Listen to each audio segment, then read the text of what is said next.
Halo Sobat Sehat, kembali lagi di podcast RS Indo Sehat. Dan saya Bidan Aldisa. Kali ini saya nggak sendirian, saya ditemani oleh salah satu dokter spesialis kandungan kita, yaitu Dokter Michael. Halo dok. Halo. Gimana kabarnya dok? Baik. Ya, semoga kita baik-baik semua ya. Amin.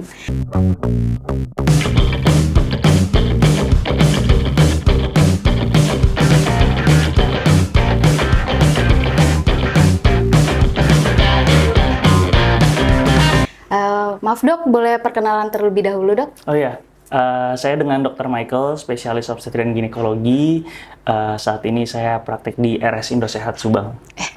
Kali ini kita mau bahas tentang pendarahan ya dok ya pada saat ibu hamil. Biasanya di luar sana kan mungkin masih banyak yang masih awam ya dok ya tentang pendarahan ibu hamil itu ya dok. Boleh dijelasin dulu dok untuk pendarahan itu apakah berbahaya atau enggak ya dok? Gitu. Bener, mungkin masih banyak yang nggak tahu ya kalau perdarahan itu apakah bahaya semua atau enggak gitu ya. Jadi pertama yang perlu kita tahu, perdarahan dalam kehamilan itu perlu kita bagi menjadi dua, yaitu perdarahan di awal kehamilan dan perdarahan di kehamilan lanjut trimester 2-3 gitu ya.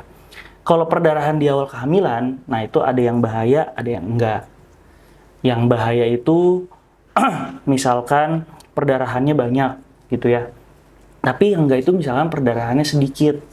Nah, biasanya kalau misalkan perdarahannya sedikit, itu bisa jadi perdarahannya karena ada implantasi di situ. Nah, itu biasanya sebelum ketahuan hamil, dia udah berdarah tuh.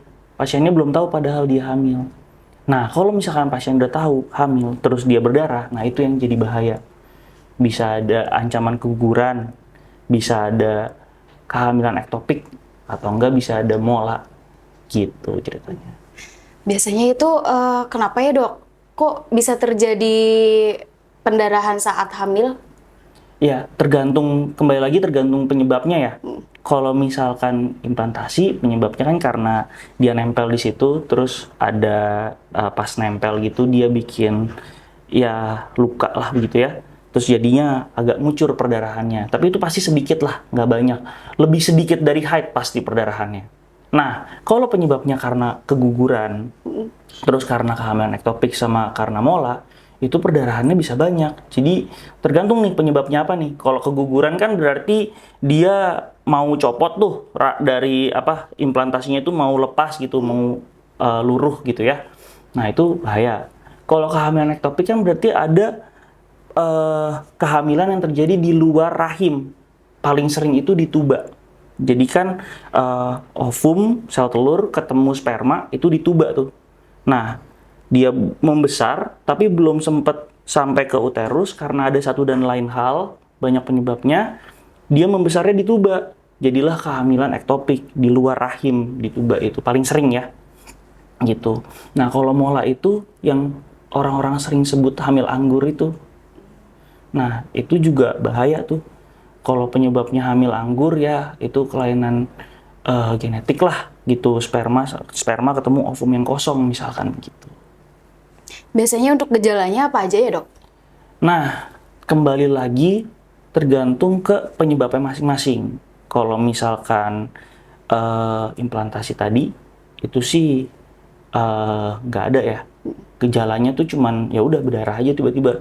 Jadi kayak haid, tapi haidnya sebelum waktunya gitu. Karena kan dia udah implantasi gitu ya. Jadi orang sering kira oh ini haid nih gitu, flek-flek gitu bentuknya.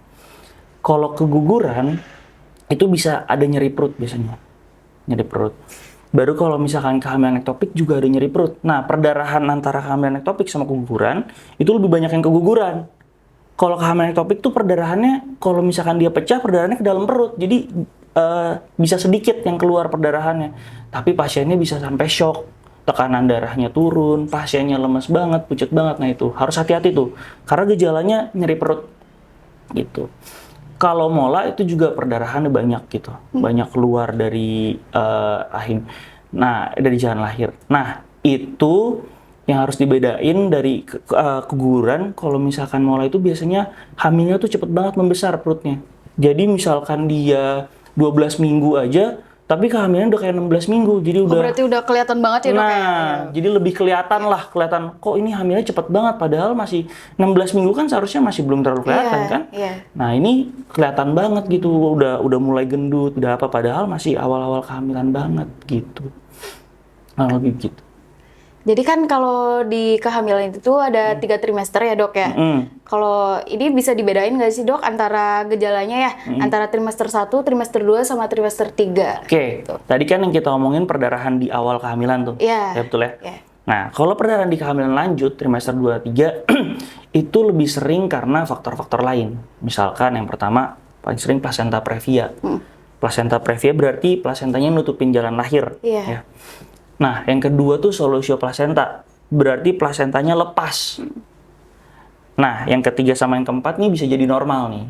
Kalau misalkan dia sudah cukup bulan, terus dia ada tanda-tanda persalinan, nah itu kan bisa jadi, mungkin kita nyebutnya bukan perdarahan ya, lendir darah ya, Iya. bener ya? Iya. Nah, lendir darah.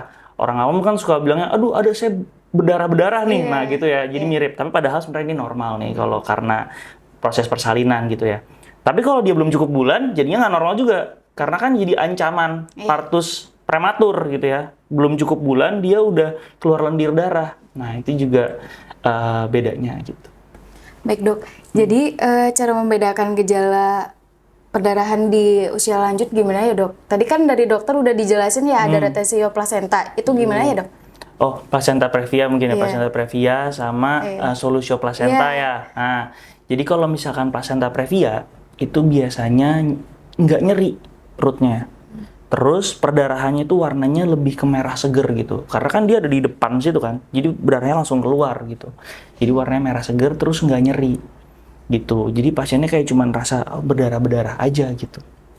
Nah, kalau misalkan plasentanya lepas, solusio plasenta, plasenta lepas dari tempatnya, nah itu biasanya pasiennya nyeri itu perutnya. Nyeri perut. Terus berdarahnya, warna darahnya itu biasanya nggak merah seger gitu loh. Dia mungkin bisa jadi agak kehitaman, bisa jadi merahnya juga lebih pekat gitu ya. Jadi kalau misalkan plasenta previa merah seger, kalau solusio plasenta merahnya lebih pekat atau bisa sampai kehitaman. Nah, kalau misalkan dia tanda-tanda persalinan, pasti disertai lendir ya, kan karena dia tanda-tanda persalinan kan lendir darah gitu ya. Walaupun kalau pasien sih ngomong semuanya ya perdarahan karena dia ngeliat ada darah di situ gitu. Untuk penanganan di awal kehamilan itu gimana ya dok? Nah, untuk penanganannya memang yang perlu dicari tahu adalah penyebabnya dulu. Dia keguguran kah atau ancaman keguguran, atau dia kehamilan di luar kandungan atau ektopik, atau dia hamil anggur. Jadi lebih baik memang kalau ada perdarahan di awal kehamilan itu datang aja ke poli gitu ya, kalau misalkan dia nggak sakit-sakit, nggak terlalu sakit perutnya, atau ke IGD juga bisa sebenarnya, biar diperiksa ini perdarahannya karena apa gitu. Berarti kalau misalnya di usia kehamilan lanjut harus dioperasi semua dok? Atau gimana ya? Kalau yang kehamilan lanjut, kalau misalnya dia tanda-tanda persalinan normal aja, udah cukup bulan ya nggak perlu operasi, karena kan dia mau bersalin normal aja. Ini kita nggak ngomongin ada riwayat apa-apa ya, cuma berdarah aja. Tapi kalau misalkan dia plasenta previa atau solusio plasenta tadi, kalau plasenta previanya itu dia nutupin semua, iya harus dioperasi gitu, atau nutupin semua atau sebagian dari jalan lahirnya, ya dia harus dioperasi karena nggak bisa keluar bayinya, gimana ketutupan plasenta. Kalau misalnya plasentanya keluar duluan, berdarahnya banyak sekali, bisa sampai pasiennya bisa sampai shock, bisa sampai meninggal karena perdarahan gitu ya. Kalau solusio plasenta atau plasentanya lepas, nah itu agak tricky nih. Kalau plasentanya lepasnya sedikit, biasanya kita observasi dulu, apalagi kalau dia kurang bulan gitu ya. Misalkan ibunya baik-baik, bayinya baik-baik, tapi ibunya sempat jatuh dari motor, kan tuh sering tuh ya. Terus dari USG misalkan kelihatan, oh ini solusio plasenta nih, atau biasanya sampai nggak kelihatan, cuman ibunya sempat ada nyeri perut gitu ya. Jadi ada kecurigaan dari plasentanya lepas. Nah, kalau dua-duanya baik-baik, biasanya kita nggak apa-apa, pertahankan kehamilan aja dulu gitu. Tapi kalau sudah mengancam ibu, mengancam bayi, bayinya sampai gawat janin, jatuh dari motor, bayinya gawat janin atau ibunya juga shock, itu harus langsung dioperasi. Karena kita nggak bisa tunggu lama-lama. Kalau kita tunggu sampai bersalin normal, ya nggak sempet. Kan kita harus induksi dulu atau apa dulu, nggak sempet. Lama itu prosesnya. Jadi harus cepet, kita harus operasi. Gitu.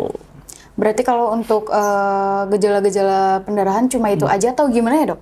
Sebenarnya perdarahan di kehamilan itu masih cukup banyak lah penyebabnya ya, baik di awal maupun di kehamilan lanjut.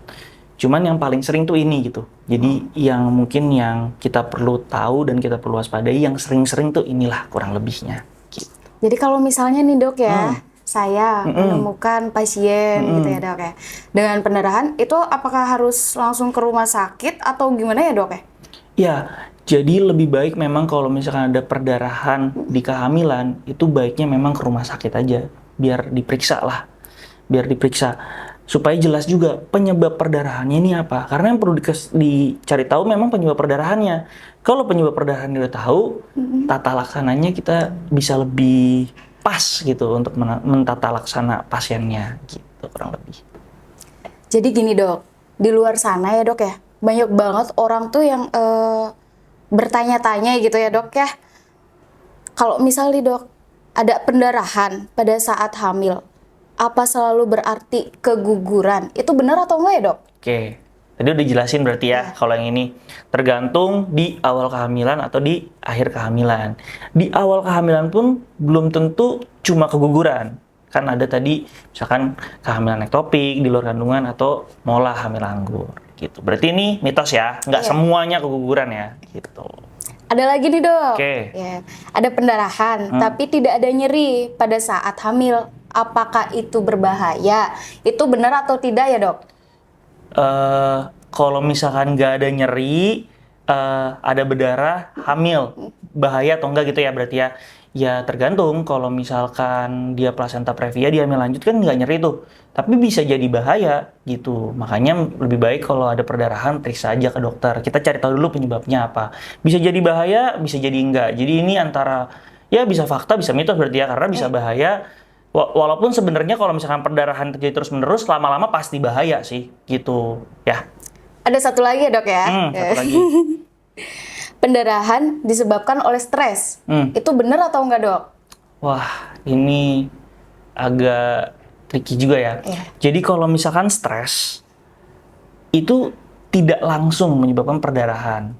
Cuman memang kalau stres ini kan rumit ya. Dia bisa nyebabin peningkatan tekanan darah misalkan, atau enggak, dan lain-lain lah ya. Nah, kalau peningkatan tekanan darah aja, dia stres, terus naik tekanan darahnya, jadi preeklamsi gara-gara stresnya. Preeklamsi bisa bikin plasentannya lepas, jadi perdarahan deh. Tapi stresnya ini nggak langsung sih bikin perdarahan, jadi bisa dibilang ini mitos, tapi kalau stresnya ini bikin sesuatu penyebab yang bisa bikin perdarahan, jadinya fakta. Stres nih, di jalan, karena dia lagi stres, dia jatuh dari motor, perdarahan, ya bisa juga gitu. Jadi bisa tapi tidak langsung. Menurut saya gitu. Gitu ya dok ya.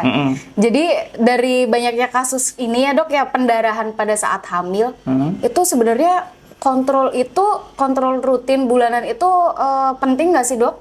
Ya, jadi kalau misalkan melihat begini memang penting ya kontrol rutin ya. ANC itu sangat penting dan perannya sangat besar dalam menjaga kehamilan itu supaya tetap baik gitu ya. Jadi saran saya ke ibu-ibu sih ANC rutin, dan kalau perlu memang kalau misalkan ada sesuatu yang dirasa bermasalah pada kandungannya, periksalah ke spesialis obstetrik dan ginekologi gitu ya. Jadi pendarahan itu bisa normal dan bisa gawat ya dok? Betul. Kalau misalnya pendarahan, segera ke rumah sakit ya, jangan disepelein. Di rumah sakit kita juga ada dokter spesialis kandungan, bisa ditangani langsung oleh Dr. Michael SPOG. Beliau ada praktek di hari Senin, Jumat, dan Sabtu. Untuk jamnya dok? Di hari Senin dan Jumat jam 3 sampai jam 8 sore, dan di hari Sabtu jam 12 sampai jam 5 sore. Oke. Mungkin untuk podcast kali ini kita tutup aja ya dok ya. Terima kasih ya dok untuk waktunya, udah berbagi ilmu, pengetahuan, semoga bermanfaat buat sahabat sehat semua ya dok ya. Untuk sahabat sehat semua, jangan lupa like, komen, dan subscribe sosial media kami. Ingat, kalau sakit, Jangan lupa ke Rumah Sakit Indosehat.